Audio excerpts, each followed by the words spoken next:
जय श्री कृष्णा मित्रों। दोस्तों, एक बार माता लक्ष्मी भगवान श्री हरि से पूछती हैं, हे प्रभु, मैं जानना चाहती हूं कि क्या पृथ्वी लोक पर मनुष्यों को पूर्व जन्म का भी कर्ज चुकाना पड़ता है और मृत्यु के बाद मनुष्य की आत्मा वो कौन कौन सी चीजें हैं जो साथ लेकर जाती है तथा उन सभी का प्रभाव मनुष्य की मृत्यु के बाद किस तरह से रहता है।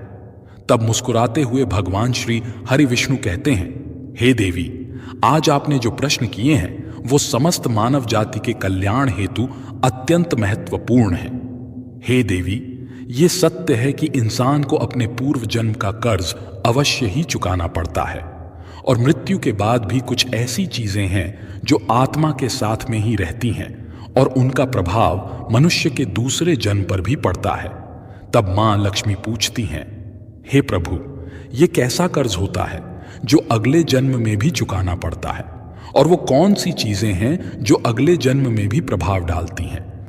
फिर भगवान श्री हरि कहते हैं, देवी, आज मैं आपको इसी विषय में एक कथा सुनाता हूं। दोस्तों, आप इस कथा को ध्यान से पूरा सुनेंगे तो आपको आपके सभी प्रश्नों के उत्तर अवश्य ही मिल जाएंगे कि पूर्व जन्म का कर्ज क्यों चुकाना पड़ता है।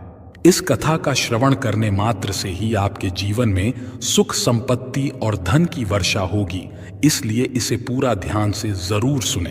हे माता लक्ष्मी, आज जो भी इस पवित्र कथा का श्रवण कर रहा है, आप उनके ऊपर अपना आशीर्वाद सदैव बनाए रखना, उनके जीवन की सभी मनोकामनाएं पूर्ण करना।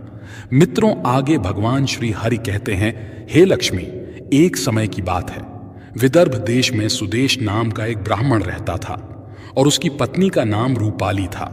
वो अत्यंत गरीब घर में जन्मा था, लेकिन वो अत्यंत बुद्धिमान और मेहनती था। जब वो निर्धन था तब उसे धन की अधिक लालसा नहीं थी, लेकिन अपनी मेहनत के जोर पर जैसे जैसे उसके पास धन का संग्रह होने लगा, तब वो दिन रात उस धन को बढ़ाने की चिंता में डूबा रहता था। उसकी पत्नी रूपाली भी धन की अत्यधिक लालची स्त्री थी। आप तो जानते ही हैं कि धन की तृष्णा ऐसी होती है जो बढ़ते धन के साथ साथ बढ़ती ही जाती है।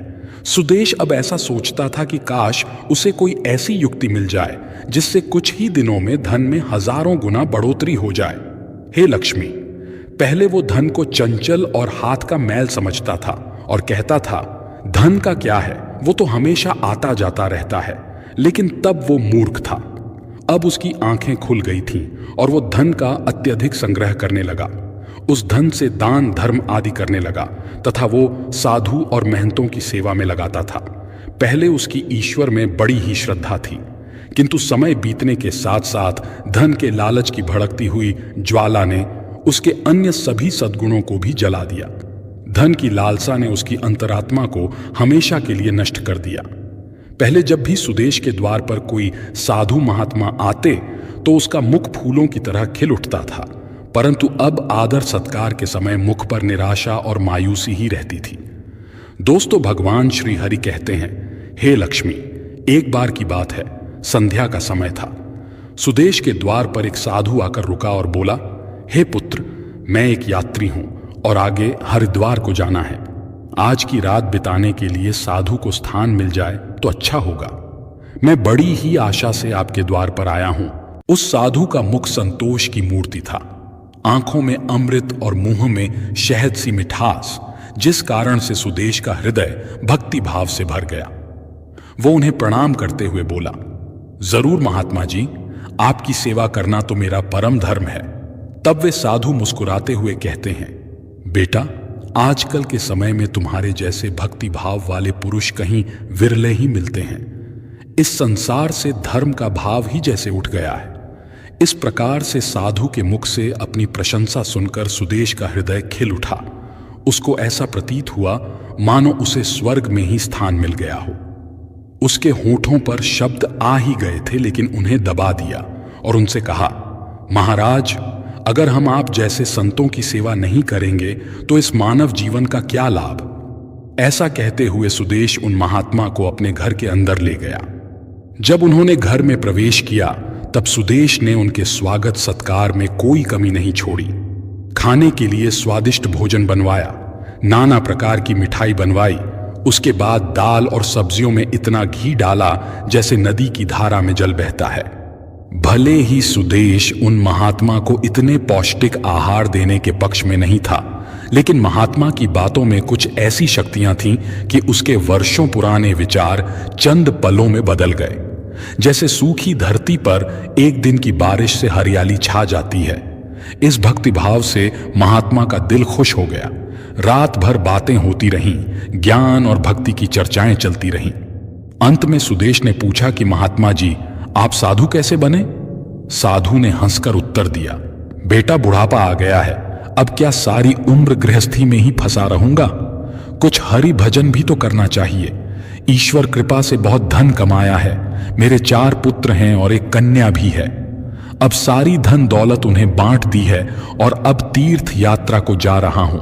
फिर कुछ समय के पश्चात सुदेश ने साधु की तरफ देखा और पूछा, तो क्या आपने अपना सब कुछ बच्चों को दे दिया या अपने पास भी कुछ रखा है?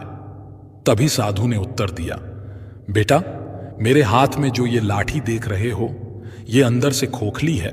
इसमें मैंने 500 स्वर्ण मुद्राएं डाल रखी हैं।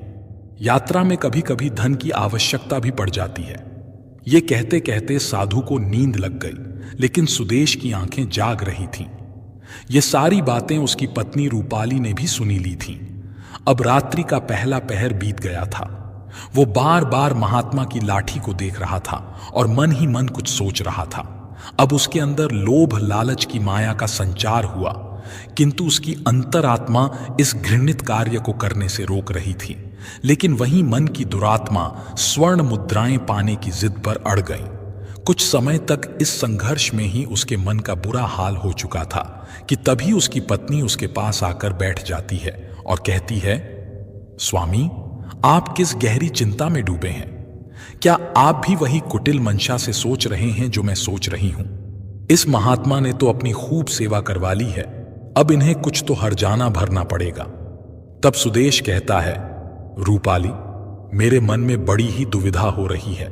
हमारा कर्तव्य है कि अतिथि की सेवा करें, किंतु अगर हम इनके धन को चुराते हैं तो पाप होगा। शायद हमें ऐसा नहीं करना चाहिए। तब उसकी पत्नी कहती है, अजी आप कैसे फिजूल की बातें कर रहे हो? इस महात्मा की उम्र ढल चुकी है और क्या पता कब ये लुढ़क जाएं। वैसे भी अब ये अनाथ हैं और अपना अंतिम समय बिताने हेतु हरिद्वार जा रहे हैं। आप अपने मन को मत रोको और इन स्वर्ण मुद्राओं को ले लो। मुझे लगता है ईश्वर भी यही चाहते हैं। इसी कारण से ये महात्मा यहां पधारे हैं और जो बात सबसे गुप्त रखनी चाहिए उसे ही आपको बता दी है। तब सुदेश कहता है, ठीक है दोस्तों, भगवान श्री हरि आगे कहते हैं, हे लक्ष्मी। अंततः लोभ ने धर्म को हरा दिया। सुदेश ने लाठी उठाई, पर उसके हाथ पैर कांप रहे थे। उसकी अंतर आत्मा ने एक बार फिर से बड़बड़ाना शुरू किया, लेकिन लोभ के दृढ़ हाथों ने उसे दबा दिया। तभी सुदेश और रूपाली ने लाठी खोली और उसमें से स्वर्ण मोहरों को निकाल लिया और उनकी जगह सामान्य लोहे के सिक्के भर दिए। अगले दिन प्रातः सुबह महात्मा सुदेश और उसकी पत्नी की विनम्रता पूर्वक आज्ञा लेकर स्नान आदि करके अपनी अगली यात्रा के लिए तैयार हो गए। किंतु अभी भी सुदेश का दिल धड़क रहा था। उसे डर था कि कहीं साधु को शक ना हो जाए।